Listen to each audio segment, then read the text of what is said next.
E bem-vindos novamente ao curso A Empresa ESG que Regenera, equilíbrio entre o meio ambiente, pessoas e a mente.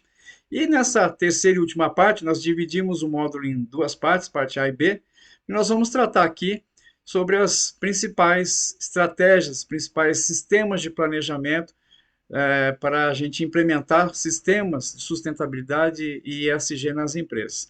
Lembrando sempre, importante lembrar que eu não vou aqui tratar de cada ferramenta em especial, que isso demanda um enorme curso à parte.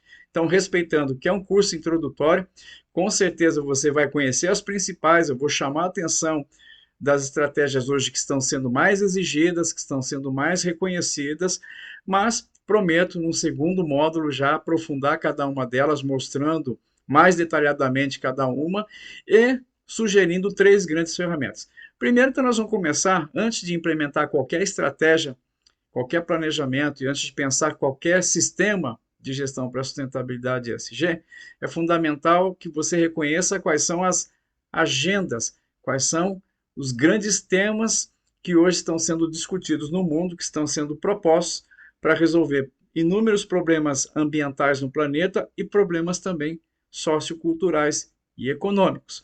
Então, nós vamos tratar de agendas que vão da escala local, então, aqui um exemplo da tela, uma escala local seria uma empresa, mas poderia ser o seu condomínio aqui, poderia ser a sua casa aqui, né?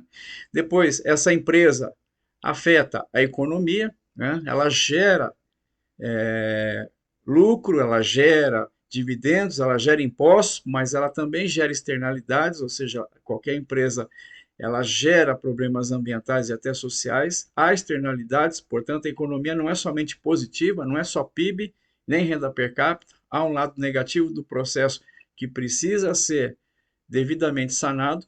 Depois disso vem toda a sociedade, né, que está acima da economia, está acima da empresa, porque a prioridade são as pessoas, né?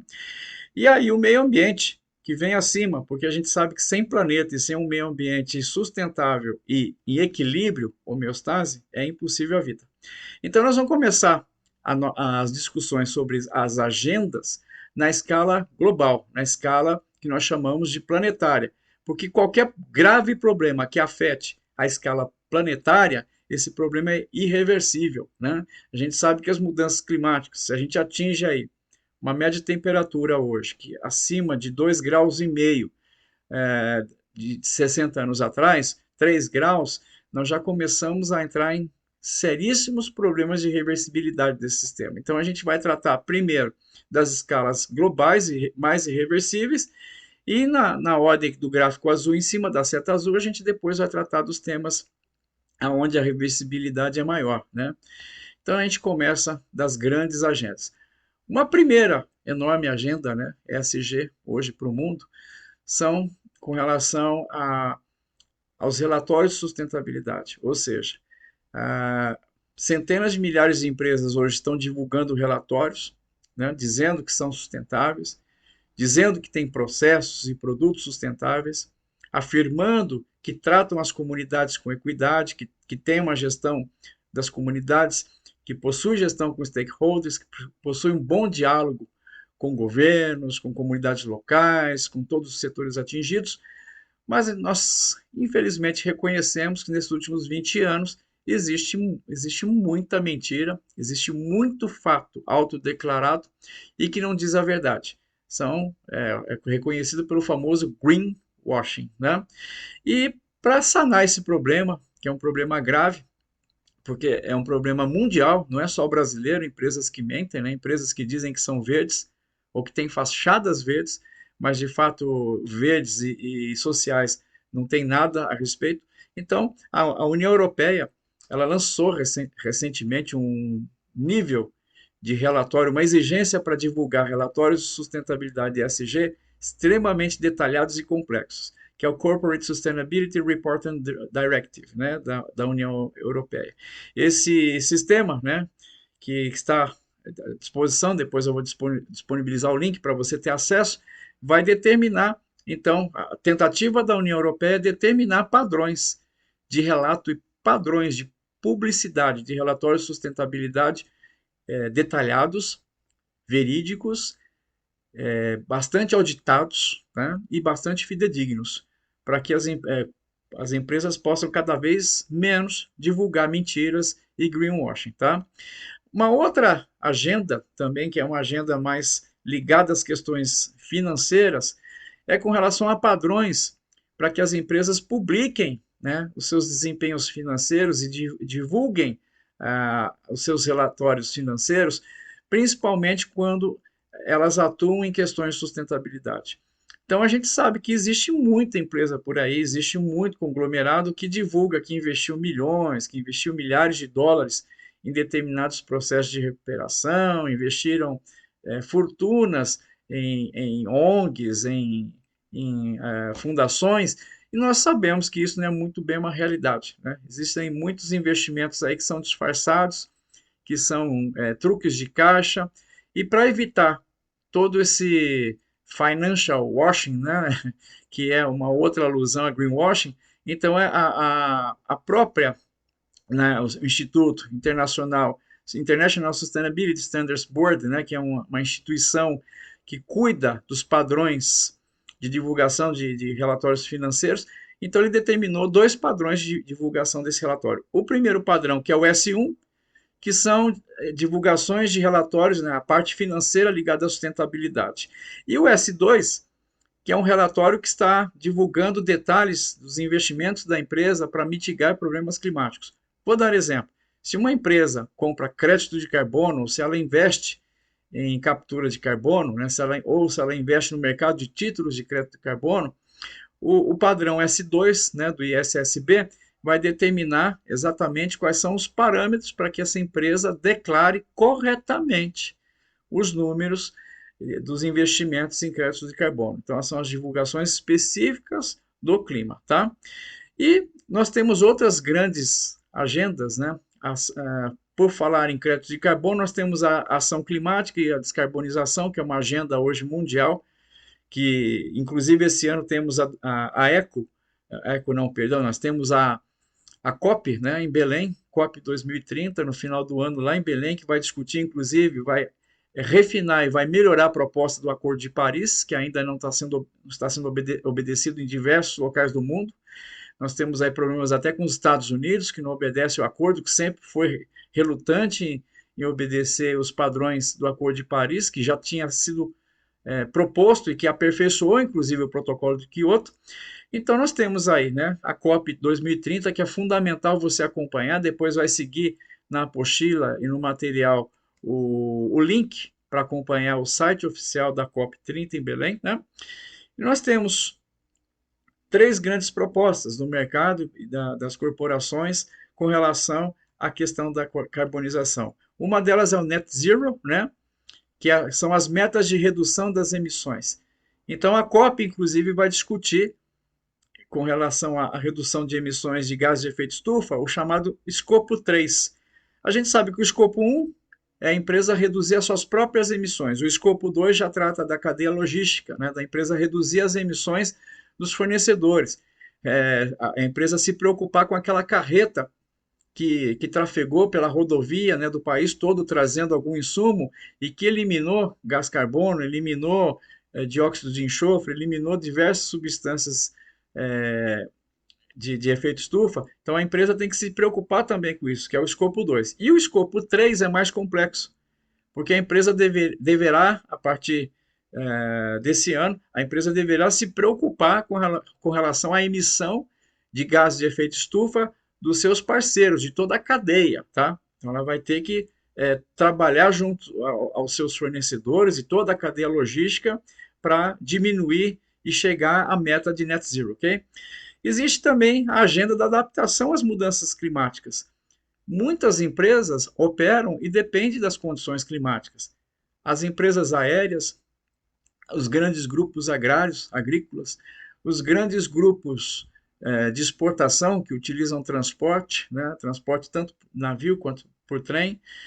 As empresas dependem, né, de uma estabilidade climática, de um clima estável para operações aeroportuárias, operações ferroviárias, rodoviárias e até, inclusive, depende de um bom tempo para produzir um determinado produto, né, a chamada climatização. Então, é fundamental que no planejamento, na estratégia de ESG de qualquer empresa, eu vou além.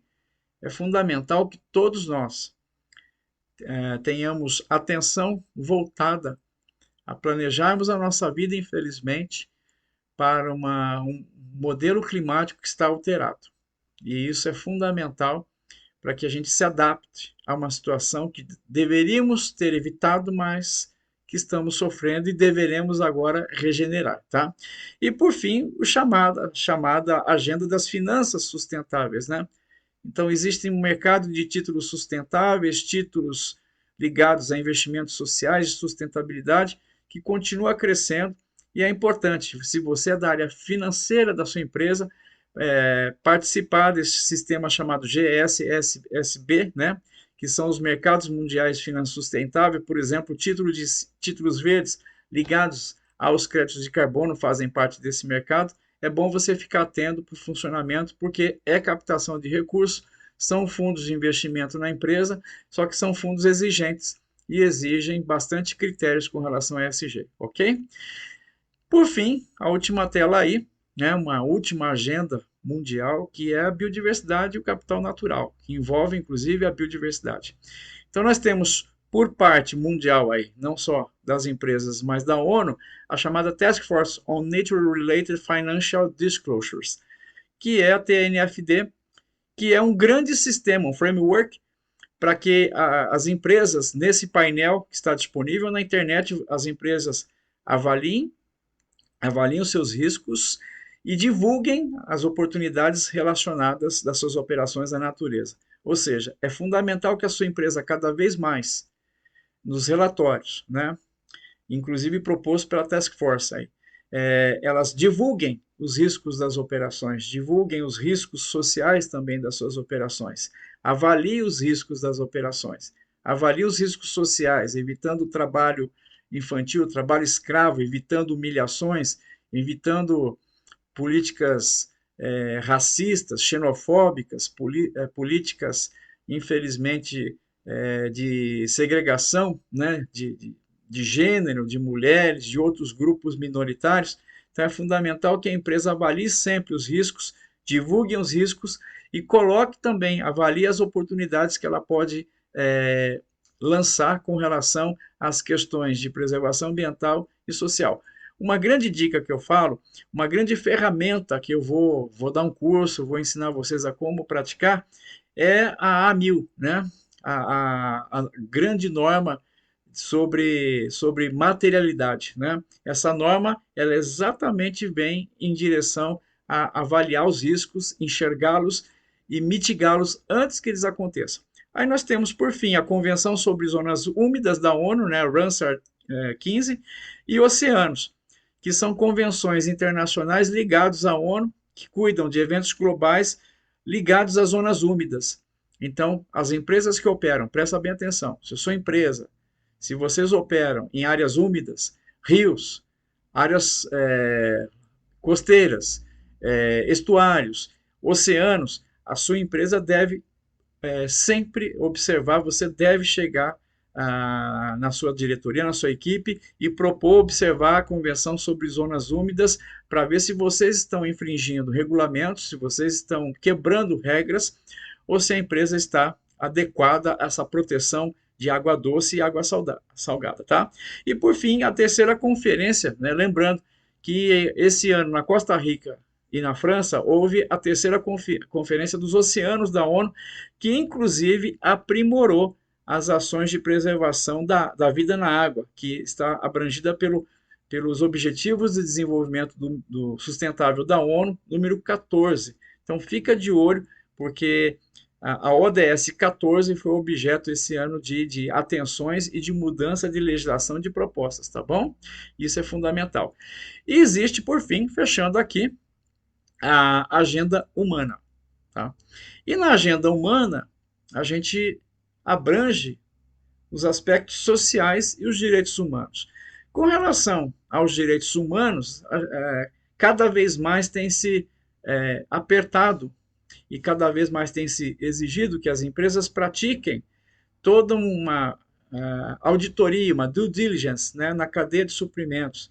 Então, é fundamental que a sua empresa, se existe ali um grupo de compliance, se existe aquele grupo que é ligado a cuidar da questão jurídica, que essa empresa realize due diligence, ou seja, que ela audite, que ela verifique, né, nas cadeias de suprimentos se há riscos e se está ocorrendo, né, infrações contra direitos humanos, como o trabalho forçado, né, condições de trabalho inadequadas, condições de trabalho análogas às de escravo, porque isso é muito comum. E não só trabalho escravo, mas se a empresa está cumprindo normas com relação à inclusão, né, de portadores de necessidades especiais, se a empresa está trabalhando firme na inclusão de grupos minoritários, se a empresa está respeitando tribos, se a empresa está respeitando comunidades, se a empresa está respeitando a cultura local, isso é fundamental durante os processos de due diligence, tá? Isso é fundamental.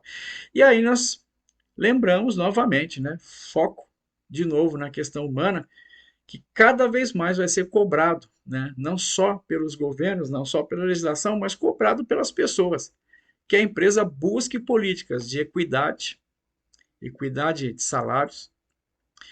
Recentemente, né, a gente está acompanhando no Brasil, né, está estourando aí a diferença entre CEOs, né, de salários de CEOs no Brasil e salários de chão de fábrica, se assim a gente pode dizer, que no Brasil está simplesmente alarmante, né? O debate está aí, a diferença entre salários está apelativa, há diferenças que chegam a 1.000, 2.000, 4.000% de diferença. Isso precisa ser revisto, né? Afinal de contas, nós já saímos do feudalismo. A gente acredita que o sistema, até para prosseguir, deva distribuir renda. Então, a questão da equidade é uma agenda fundamental aí a ser repensada. Doa em quem doer. Diversidade, respeitar a diversidade, né, de gênero, de diversidade cultural, diversidade étnica, diversidade sexual que está aí, e inclusão, inclusão de todas as partes minoritárias, que a empresa passe a respeitar, passe a incluir e passe a ter uma agenda para esses grupos, ok? E por fim, saúde e bem-estar, presta bem atenção que é uma nova agenda em ESG. Eu sou também especialista em neurociência do comportamento e com relação a isso eu estou chamando a atenção, a gente vai dar um curso só especificamente sobre bem-estar, que é uma situação que aconteceu recentemente, o High Level Political Forum da ONU, né, o fórum de alto nível, né, da ONU, esse ano ele vai revisar os Objetivos de Desenvolvimento Sustentável e vai aprimorar as exigências com relação à saúde mental, né, a saúde no trabalho, a igualdade de gênero, que é o ODS 5, né, e o trabalho decente, que é o ODS 8. Então, o Objetivo do Desenvolvimento Sustentável 3, que é saúde, o Objetivo de Desenvolvimento Sustentável 5 e o 8 vão, esse ano, ganhar reforço, vão ganhar novas legislações, vão ganhar novas bases da ONU e também de diversos governos e empresas no mundo, ok? Fica de olho, então, nesses temas do ODS, ok? E agora, para finalizar esse módulo, eu vou entrar num tema que não tem sido tratado nos grandes fóruns, mas são temas que têm sido tratados na sociedade civil. São temas que têm pipocado não só no Brasil, mas no mundo afora, que são as agendas não oficiais. São aquelas agendas que não estão sendo discutidas nesses grandes fóruns, tanto empresariais quanto governamentais, mas que a população, as organizações da sociedade civil, que os grupos minoritários estão discutindo de norte a sul em todo o planeta e no Brasil também. E nessas ações a gente vai trabalhar nos temas que não são menores, mas são temas que envolvem a comunidade, que envolvem o local, tá? E dentro desse tema, eu vou me deslocar já para a questão do primeiro tema, que é exatamente um tema pendente e que está sendo trabalhado em pequenos grupos, ONGs, geralmente espalhadas por todos os continentes e no Brasil, que é a tentativa ainda de educar a sociedade para consumo sustentável. Lembrando que lá atrás, né, na Eco 92 e a Eco 2012 no Rio, foi elaborado um documento chamado Tratado de Educação Ambiental para Sociedades Sustentáveis. E esse documento, lembrando novamente, era um documento fundamental, porque acredita-se, e eu acredito que só haverá mudança para um planeta mais equilibrado, um planeta com um equilíbrio ecológico, um equilíbrio social maior, e só há possibilidade, viabilidade futura, se a própria sociedade civil mundial reconhecer que o seu consumo é a base da mudança de tudo. Porque a partir do momento em que o indivíduo, não importa a classe social dele, mas a partir do momento em que ele reconhece o poder de compra dele e sabe que o poder de compra dele é capaz de determinar se ele vai negar aquele produto, se ele não vai aceitar aquele produto, porque o produto contribui para aumentar o efeito estufa, o produto contribui para poluir aquíferos, o produto contribui para acabar com a água de aquíferos do subsolo. Então, a partir do momento que esse cidadão ele passa a não aceitar esse produto, ele recusa, ele tem um peso enorme em cima das escolhas que as empresas fazem. Ele tem um peso enorme em cima do planejamento de uma empresa. Ele tem um peso enorme, principalmente nas finanças das empresas. Então, a partir desse consumidor sustentável, formado, consciente, que é possível a mudança.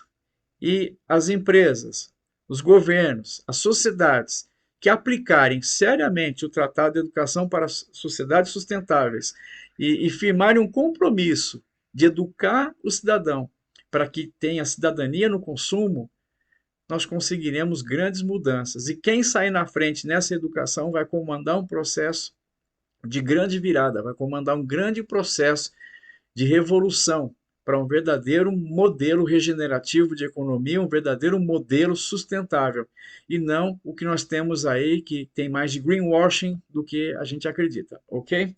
Recado está dado. Existe também a discussão de norte a sul, e vários livros já foram escritos, inclusive existe o livro Minimalismo, né? Que é a proposta de centenas de milhares de grupos no mundo inteiro de desmaterializar, de fazer a conversão dos nossos modelos de sociedade de consumo de produtos para serviços. É aquela famosa pergunta, né? Quantas pessoas possuem em casa ferramentas ou até eletrodomésticos ou até equipamentos que você só usa uma, duas ou três vezes ao ano? Há necessidade de casas de 300, 400, 500 metros quadrados apenas para duas pessoas? Há necessidade, num trânsito como São Paulo, num trânsito como Calcutá, ou num trânsito como no Rio de Janeiro, há necessidade de dobrar a frota? Há necessidade de colocar somente carros elétricos, pensando que os carros elétricos vão tornar o trânsito da cidade sustentável? Ou ele vai se somar aos carros movidos a gasolina e etanol? E vai duplicar, né, o fluxo de veículos e vai travar de vezes as ruas. Então, exatamente a proposta, né? Existe a discussão, que é séria, a discussão que está sendo travada, de que é fundamental que a nossa sociedade passe a se desmaterializar e comece a converter o modelo econômico para um modelo que sirva, um modelo que use a estrutura que está aí para servir e pare de construir. Não é possível cidades como São Paulo, cidades como Rio de Janeiro, até aqui na região metropolitana de Campinas, Ribeirão Preto, não é possível que continue o processo de construção de prédios sem qualquer planejamento, sem qualquer bom senso, sem qualquer revisão desse modelo. É impossível. São cidades que estão se devorando, né?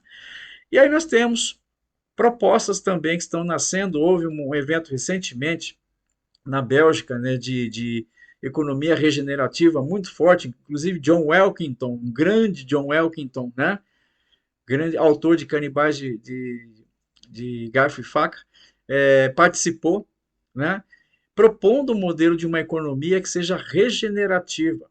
Então não basta mais modelos de sustentabilidade. Sustentabilidade foi lá atrás, há 20, 30 anos atrás, aonde era possível manter do jeito que estava. Nós entramos em escalas de deterioração do planeta que hoje é necessário regenerar. O clima, não temos mais como estagnar em 470 partes por milhão de carbono, né, no planeta.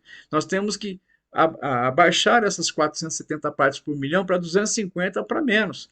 Nós temos que regenerar os oceanos que estão seriamente acidificados. Nós temos que retornar centenas de milhares de leitos de rios que foram sepultados por prédios e shopping centers, estradas. Nós temos que reflorestar áreas que foram devastadas, como a Mata Atlântica, que só sobrou menos de 5% no Brasil. Nós temos que parar urgente e começar a ter um reflorestamento da Amazônia, que já está chegou a perder, já está passando os 30% de desflorestamento.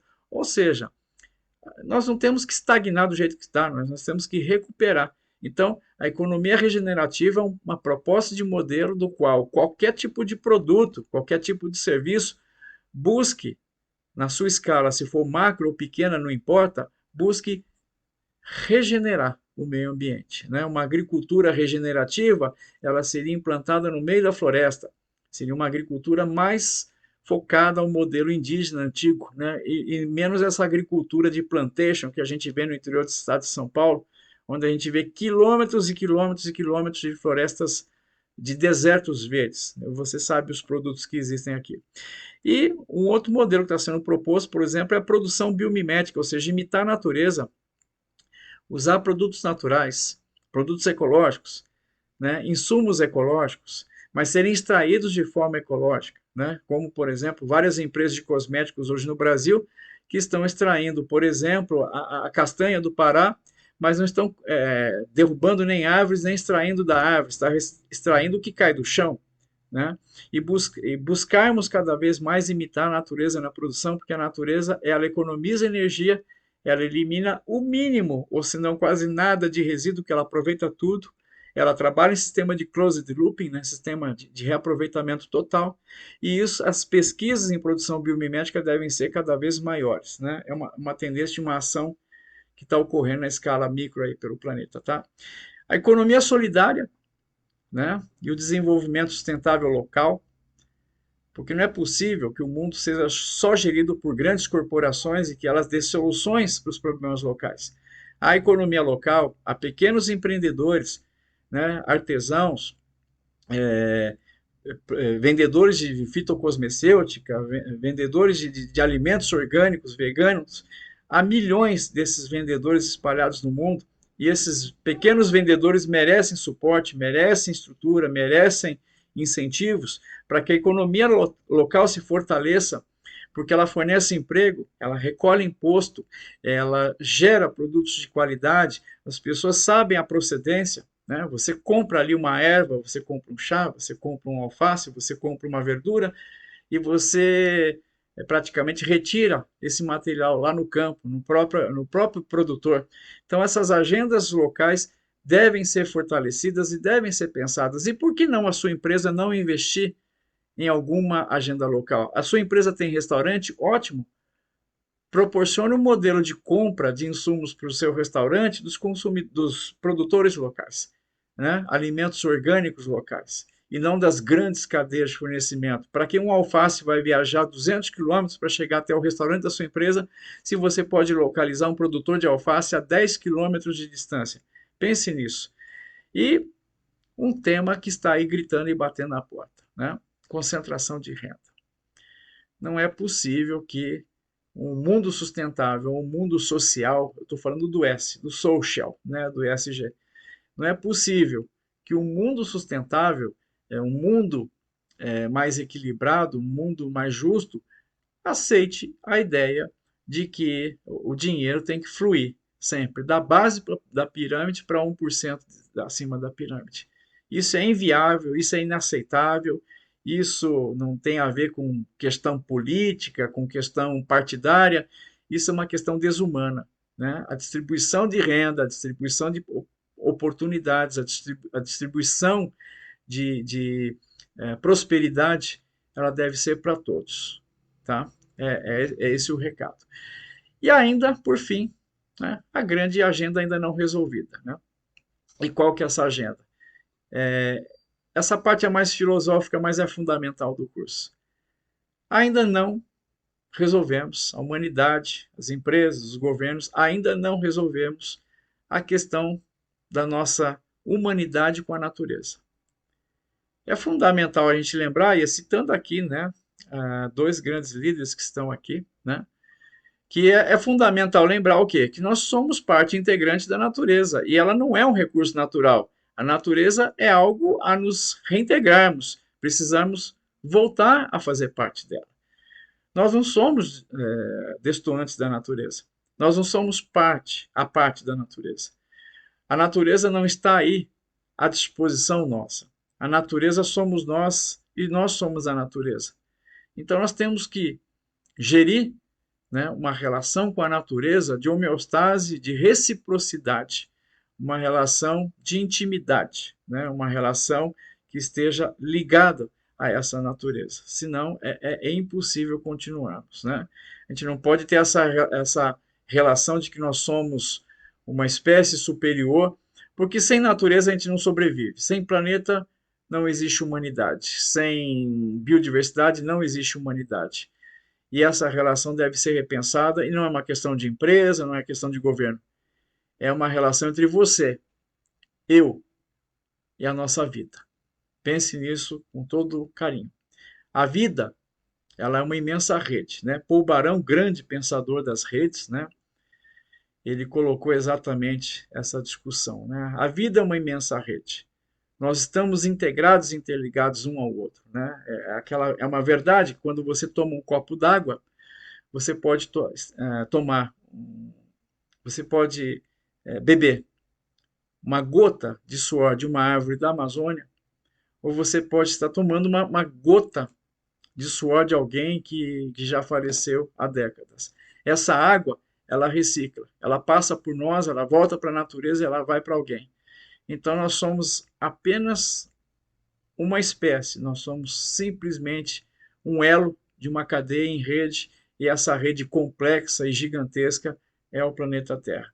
Pensa nisso, que é fundamental para o seu planejamento e para a sua estratégia, ok?